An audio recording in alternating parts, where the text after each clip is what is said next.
അടുത്തതായി ഡയോസ് magic oven powered by ക്രസ്റ്റൻ ബ്രമിൻ്റെ second recipe of the week.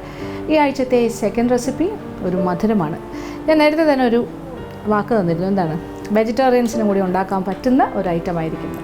അപ്പോൾ വെജിറ്റേറിയൻ ഐറ്റം എന്ന് പറയുമ്പോൾ ഇതൊരു വെജിറ്റേറിയൻ നോൺ വെജ് ആർക്കും ഉണ്ടാക്കാം, കാര്യം ഇതൊരു സ്വീറ്റാണ്.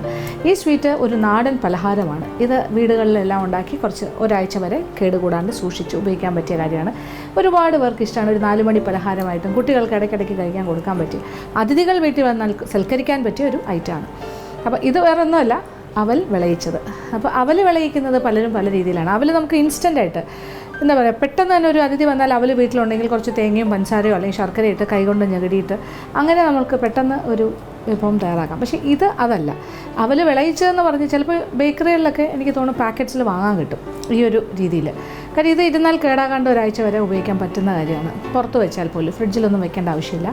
പിന്നെ ഇതൊരു പലഹാരമായിട്ട് നമ്മൾക്ക് കുട്ടികൾക്ക് അവർ പഠിക്കുന്ന സ്ഥലത്തേക്ക് ഹോസ്റ്റലിലൊക്കെ താമസിക്കുകയാണെങ്കിൽ പോവുകയാണെങ്കിൽ അങ്ങനെ മക്കൾക്ക് കൊടുത്തയക്കാൻ പറ്റിയൊരു വിഭവം കൂടിയാണ്. അപ്പോൾ നമ്മുടെ അവൽ വിളയിച്ചത് എങ്ങനെയാണ് തയ്യാറാക്കുന്നതെന്ന് നോക്കാം. അതിനുവേണ്ട ചേരുവകൾ എന്തൊക്കെയാണെന്ന് നോക്കാം.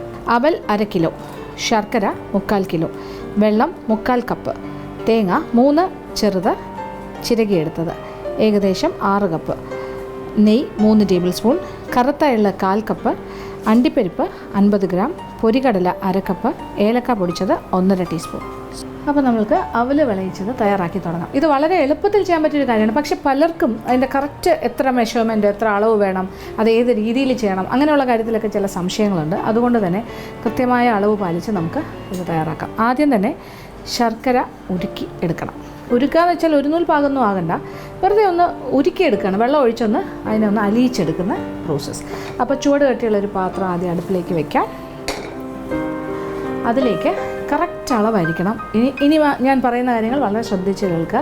ഇത് 1/2 കിലോ അവലിലാണ് നമ്മൾ ഇത് തയ്യാറാക്കാൻ പോകുന്നത്, അവൽ വിളയിക്കാൻ പോകുന്നത്. 1/2 കിലോ അവലിന് 3/4 കിലോ ശർക്കര. അത് ചെറുതായിട്ട് ചീകിയെടുക്കാം, അല്ലെങ്കിൽ ഒന്ന് പൊടിച്ചെടുക്കുക.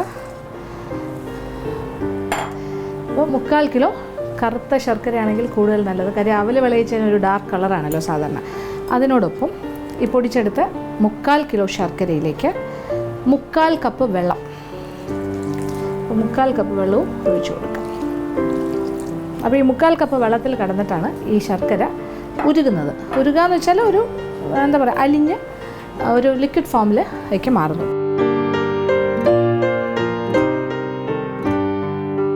അപ്പോൾ നമ്മുടെ ശർക്കര നന്നായിട്ട് ഉരുകി ഇങ്ങനെ തിളച്ചു തുടങ്ങി. ഇനി വേറൊന്നും ചെയ്യാനില്ല. നമുക്ക് ഒരു നൂൽ പാകമൊന്നും ആക്കേണ്ട ആവശ്യമില്ലല്ലോ, അതുകൊണ്ട് തീ ഓഫ് ചെയ്യാം. എന്നിട്ട് ഈ മേളിലേക്ക് ഇങ്ങനെ പതപതയായിട്ട് വരുന്ന ആ ഭാഗമൊക്കെയാണ് ശരിക്കും പറഞ്ഞാൽ ഇതിൻ്റെ അഴുക്കാണ്. അതിങ്ങനെ കോരിക്കളയണം. ഒരു സൈഡിലേക്ക് മാറ്റിയിട്ട് അത് കോരി മാറ്റണം. അത് കഴിഞ്ഞിട്ട് നമ്മളിത് അരിപ്പയിൽ കൂടി അരിച്ച് അതിൻ്റെ കല്ലും മണ്ണും, ശർക്കര എന്നൊക്കെ പറഞ്ഞാൽ പല സ്ഥലത്തു നിന്ന് വരുന്നതാണ്, അതിൽ ഏതെല്ലാം തരം അഴുക്കുണ്ടാവും നമുക്ക് പറയാൻ പറ്റില്ല. അപ്പോൾ എന്തായാലും പ്രത്യേകിച്ച് കറുത്ത ശർക്കരയിൽ അഴുക്ക് കൂടുതലാണ്. അപ്പോൾ അത് അരിച്ച് തന്നെ മാറ്റണം. അപ്പോൾ ഇതൊന്ന് അരിച്ച് വൃത്തിയാക്കി എടുക്കാം. അത് കഴിഞ്ഞിട്ട് നമ്മളുടെ ബാക്കി കാര്യങ്ങൾ ചെയ്യാം. അപ്പോൾ നമ്മളുടെ ശർക്കര ഉരുക്കി അരിച്ച് വൃത്തിയാക്കി മാറ്റി വെച്ചിട്ടുണ്ട്. ഇത് 3/4 കിലോ ശർക്കര. ഇനി നമ്മൾ അടുത്തത് അടുപ്പ് കത്തിച്ച് വേറൊരു ചുവട് കട്ടിയുള്ള കുറച്ചുകൂടെ പരന്നൊരു പാത്രം എടുത്തു. ഇതിലേക്ക് 1/2 കിലോ അവൽ, ഇത് നല്ല കുത്തവലാണ്, ചമ്പാവരിയുടെ. അത് നമ്മൾ കറക്റ്റ് 1/2 കിലോ. 1/2 കിലോ എന്ന് പറഞ്ഞാൽ ഏകദേശം ഒരു കപ്പ് അളവ് പറയുകയാണെങ്കിൽ ഒരു 6 കപ്പോളം വരും. 6 കപ്സ്, 6 കപ്പ് അവൽ, അതായത് 1/2 കിലോ അവൽ. അപ്പോൾ ഈ അവലൊന്ന് ചെറുതായിട്ടൊന്ന് വറുക്കണം. ഒരുപാട് മൂപ്പിക്കേണ്ട ആവശ്യമില്ല, ഒരു 5 മിനിറ്റ്.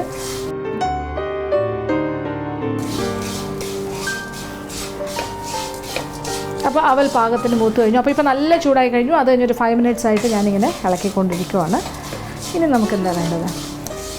ഇനി ഈ അവൽ കുറച്ച് പരന്നൊരു പാത്രത്തിലേക്ക് മാറ്റാം. തീ ഓഫ് ചെയ്തു.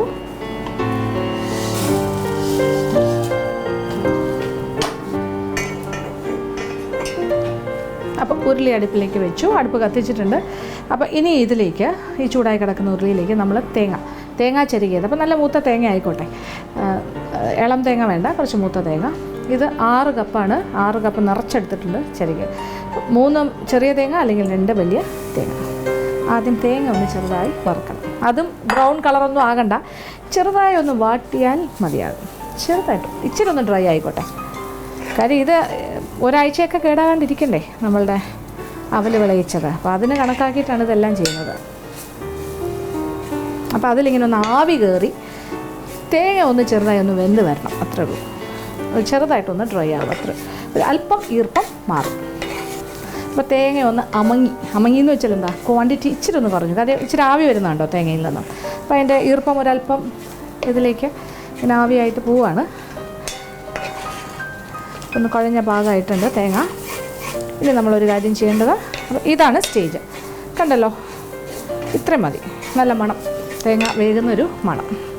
ഇതിലേക്ക് നമ്മൾ ഉരുക്കി വെച്ചിരിക്കുന്ന ശർക്കര പാനി ഒഴിക്കും. ഇത് അരിച്ച് വൃത്തിയാക്കി എടുത്ത ശർക്കര പാനിയാണ്, കറുത്ത ശർക്കര. ഇത് 3/4 കിലോ ശർക്കര, ഒരു 3/4 കപ്പ് വെള്ളവും കൂടി ചേർത്തിട്ട് ഉരുക്കി അരിച്ചത്. അപ്പോൾ ഇങ്ങനെ 6 കപ്പ് തേങ്ങ ചിരകിയതിൻ്റെ കൂടെ ചേർത്ത് തീ ഒരല്പം കുറയ്ക്കാം. ഇനി നമ്മുടെ ജോലി എന്ന് പറയുന്നത്, അപ്പോൾ ശർക്കര നന്നായിട്ട് തേങ്ങയുടെ എല്ലാ ഭാഗത്തേക്കും പിടിച്ചു കഴിഞ്ഞു. ഇനി വേണ്ടത്, ഇനി ഈ തേങ്ങ ഒരു സൈഡിലേക്ക് നീക്കുക, ഒതുക്കി വയ്ക്കുക. അപ്പോൾ അതിൽ നിന്നും ഇങ്ങനെ ശർക്കര ബാക്കി തേങ്ങയിൽ പിടിച്ചു കഴിഞ്ഞിട്ട് ബാക്കി വരുന്ന ശർക്കര ഇങ്ങനെ ഊറി ഇറങ്ങും, അത് നടുക്കായിട്ട് വരും. ഇനി നടുക്ക് ഭാഗത്തായിട്ട് ആ ശർക്കര, ഒരുക്കിയ ശർക്കര ഇങ്ങനെ കിടക്കുന്നുണ്ട്. ഇപ്പോൾ ഏതാണ്ട് ഒരു കുളം മാതിരി തോന്നുന്നു അല്ലേ. ഇനി ഇതിലേക്ക് തീ വീണ്ടും നമ്മൾ കുറയ്ക്കുന്നു. എന്നിട്ട് ഇപ്പോൾ നമ്മൾ ചെറുതായി ഒന്ന് വറുത്തെടുത്തില്ലേ അവൽ, അതതിനകത്തേക്ക് ചേർക്കുക. നേരെ ഈ ശർക്കരയിലേക്കാണ് ഇടുന്നത്. അപ്പോൾ തേങ്ങയെല്ലാം ഒരു സൈഡിലേക്ക് ഒതുക്കി വെച്ചിരിക്കുകയാണ്. ആ തേങ്ങയിൽ ശർക്കര പൊതിഞ്ഞിരിക്കുന്ന തേങ്ങയാണ്. തേങ്ങയിലെല്ലാം ശർക്കര പിടിച്ചു കഴിഞ്ഞു. ഇത് നമ്മൾ ഈ 1/2 കിലോ അവൽ ചെറുതായി ഒന്ന് വറുത്തത് ചേർക്കും.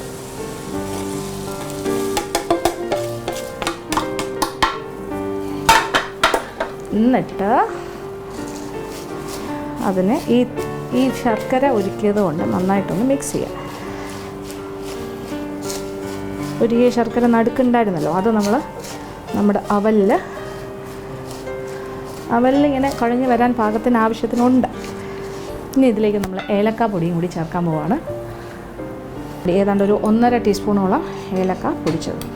നല്ല മണം വരട്ടെ, നാടൻ മണം. നല്ല ഏലക്ക, ഈ പായസത്തിനൊക്കെ നമ്മൾ ഏലക്ക പൊടി ചേർക്കുമ്പോൾ ഒരു മണമില്ല, അതുപോലെയാണ് അവൽ വിളയിച്ചതിനും ഏലക്ക പൊടിയാണ് അതിൻ്റെ ഫ്ലേവർ. പക്ഷേ ഇനി ഇതിങ്ങനെ തട്ടിപ്പൊത്തി വയ്ക്കാമെന്ന് പറയില്ല, ഇങ്ങനെ അമർത്തി ഒരു സൈഡിലേക്ക് മാറ്റാം. എന്നിട്ട് ഇനി ഒരു ലാസ്റ്റ് മിനുക്ക് പണിയുണ്ട്. അതാണ് ഒരു താളിക്കൽ പോലെയാണ്. കുറച്ച് നെയ്യ് ചൂടാക്കി അതിലേക്ക് അണ്ടിപ്പരിപ്പ്, പിന്നെ പൊരികടല, എള്ള്, കറുത്ത എള്ള്, ഈ കാര്യങ്ങളൊന്ന് വറുത്ത് ഇതിനകത്തേക്ക് ഇട്ട് ഇളക്കാം. നമുക്ക് ഈ ഉരുളി ഇപ്പുറത്ത് അടുപ്പിലേക്ക് വെച്ചിട്ട് എന്നിട്ട് നമുക്കൊരു ചെറിയൊരു ഫ്രൈങ് പാൻ വയ്ക്കാം.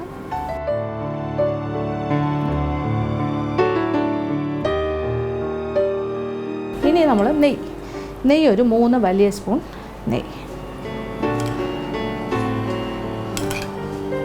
3 വലിയ സ്പൂൺ നെയ്യ് ചൂടാക്കുക. എന്നിട്ട് നന്നായിട്ട് ചൂടായി തുടങ്ങി നമ്മളുടെ 3 ടേബിൾ സ്പൂൺ നെയ്യ് ഉരുക്കണം. ആദ്യം അണ്ടിപ്പരിപ്പിടാം. ഇതിൻ്റെ കൂടെ തന്നെ നമ്മൾ പൊരികടല 1/2 കപ്പ്,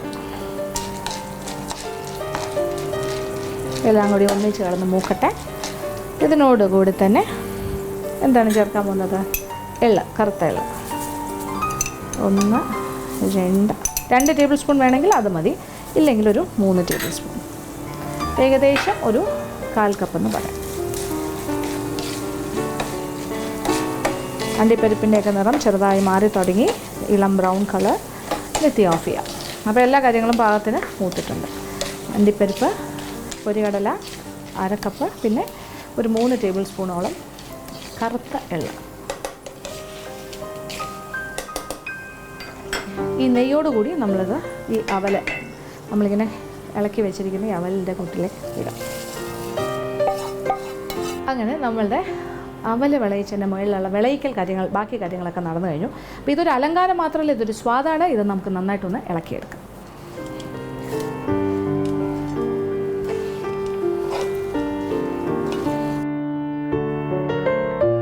ഇനി വേറൊന്നും ചെയ്യാനില്ല. വീണ്ടും നമ്മൾ കുറച്ച് നേരം ഇങ്ങനെ ഇതിൽ തന്നെ വെച്ചിരുന്നാൽ മതി. നമ്മളുടെ ഉരുളിയിൽ ഇങ്ങനെ അമർത്തി ഒന്ന് പദം വരാനായിട്ട് അങ്ങനെ വയ്ക്കണം. കുറേ നേരം കഴിഞ്ഞിട്ട് ഇതൊന്ന് തണുത്ത് കഴിഞ്ഞിട്ട് ഒന്നുകൂടിയൊക്കെ ഒന്ന് ഇളക്കി ഇത് പാത്രത്തിൽ ഇരുന്ന് തന്നെ തണുക്കട്ടെ. തണുത്ത് കഴിഞ്ഞാൽ പിന്നെ നമ്മൾക്ക് ഇതൊന്നുകൂടി ഒന്ന് ഇളക്കി ഇത് വായു കടക്കാത്തൊരു പാത്രത്തിൽ അടച്ച് സൂക്ഷിക്കാം. അപ്പോൾ നന്നായിട്ട് തണുത്ത് കഴിഞ്ഞ ശേഷം മാത്രമേ അത് ചെയ്യാവുള്ളൂ. ഇത് ഉണ്ടാക്കുന്ന ദിവസത്തിനെക്കാട്ടിലും സ്വാദായിരിക്കും പിറ്റേ ദിവസം ആകുമ്പോൾ. കാര്യം ഈ അവലൊക്കെ കുറച്ചുകൂടി സോഫ്റ്റ് ആകും. നന്നായിട്ട് ശർക്കര എല്ലാ കാര്യങ്ങളും നന്നായിട്ട് പിടിക്കും. ഏലക്കായുടെ മണവും രുചിയൊക്കെ ആയിട്ട് നല്ലൊരു പലഹാരമായി മാറും. പിന്നെ ഇത് വായു കടക്കാത്ത പാത്രത്തിലാക്കി നന്നായിട്ട് സൂക്ഷിച്ച് വെച്ചാൽ ഒരാഴ്ച വരെ കേടാകാതിരിക്കും. കുട്ടികൾക്ക് ആവശ്യാനുസരണം നമുക്ക് കൊടുക്കാൻ സാധിക്കും. വീട്ടിൽ അതിഥികൾ വന്നാലും പെട്ടെന്ന് സൽക്കരിക്കാൻ പറ്റിയൊരു വിഭവം കൂടിയാണിത്. എന്തായാലും തീർച്ചയായിട്ടും പരീക്ഷിക്കുക, എല്ലാവർക്കും ഇഷ്ടം.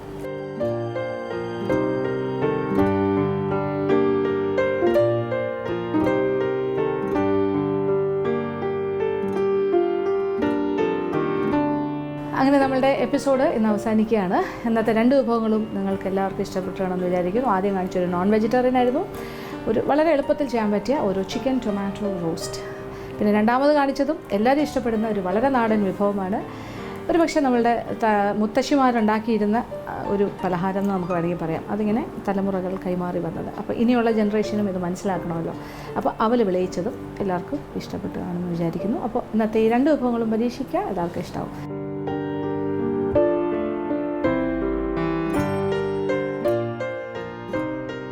ഇന്നത്തെ എപ്പിസോഡ് ഇവിടെ അവസാനിക്കുകയാണ്. വീണ്ടും പുതിയ വിഭവങ്ങളുമായി മാജിക് അവനിലൂടെ കാണാം.